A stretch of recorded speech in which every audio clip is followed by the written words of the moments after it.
અમદાવાદ ખ્યાતિ hospital multi speciality હોસ્પિટલમાં થયેલી ઘટના મામલે આમ આદમી પાર્ટીના ડોક્ટર રમેશ પટેલની પ્રતિક્રિયા સામે આવી છે। ડોક્ટર રમેશ પટેલે કહ્યું કે હોસ્પિટલમાં 2 દર્દીઓના મૃત્યુ બહુ મોટી બેદરકારી કહેવાય। કડીમાં વગર પરવાનગીએ પીએમજેમાં કેમ્પ કરવામાં આવ્યો। મૃતકોના આયુષ્યમાન કાર્ડમાંથી પૈસા પણ કપાઈ ગયા। ફરજી હોસ્પિટલો પીએમજેમાં ગોટાળો કરે છે, એમને તાત્કાલિક બંધ કરવામાં આવે તેવી માંગ કરાઈ છે। પીએમજી યોજના અંતર્ગત કોઈ પણ જાતનો કેમ્પ કરવાની પરવાનગી હોતી નથી, તેમ છતાં કેમ્પ કરવામાં આવ્યો। કસૂરવારો સામે તાત્કાલિક પગલાં ભરવામાં આવે તેવી આમ આદમી પાર્ટીની માંગ છે।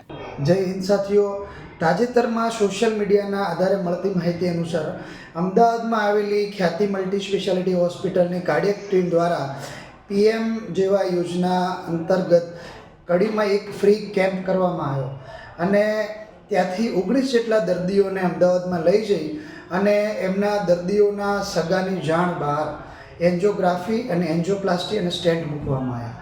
આઈડિયલી કોઈ પણ વસ્તુ, કોઈ પણ પ્રોસિજર કરતાં પહેલાં એના સગાને જાણ કરવી બહુ જ અતિ મહત્ત્વનું હોય છે। આમાં કોઈ પણ પ્રકારની જાણ કરી નહીં અને આ 19માંથી બીજી એક મોટી ઘટના એ છે કે 2 દર્દીઓના મૃત્યુ થયા છે।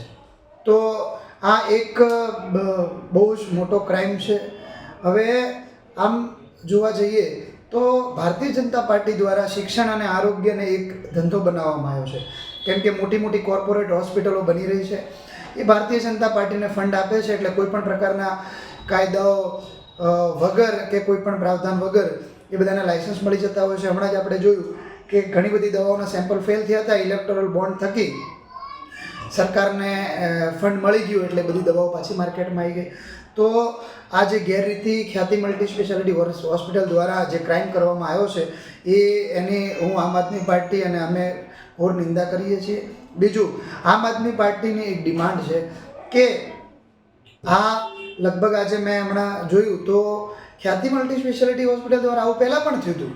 એનો મતલબ કે ક્યાંક ને ક્યાંક કોક ને કોક આમાં બેકઅપમાં છે, એટલે કે હવે આ ઘટનાની સંપૂર્ણ તપાસ થવી જોઈએ।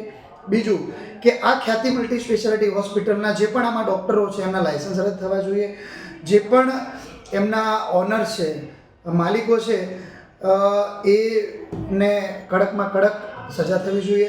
આ હોસ્પિટલનું લાયસન્સ રદ થવું જોઈએ અને કયા કયા ભારતીય જનતા પાર્ટીના નેતાઓ આ હોસ્પિટલ સાથે સંકળાયેલા છે, ક્યાં તો કયા ભારતીય જનતા પાર્ટીના નેતાનું આવું બેકઅપ છે કે જેથી 19 જેટલા દર્દીઓને તમે લાવીને એમના સગાને જાણ કર્યા વગર સીધું એન્જિયોગ્રાફી અને એન્જિયોપ્લાસ્ટી કરી દો છો ને એના પીએમ જેવા જે કાર્ડ છે એમાંથી પૈસા પણ કપાઈ જાય છે।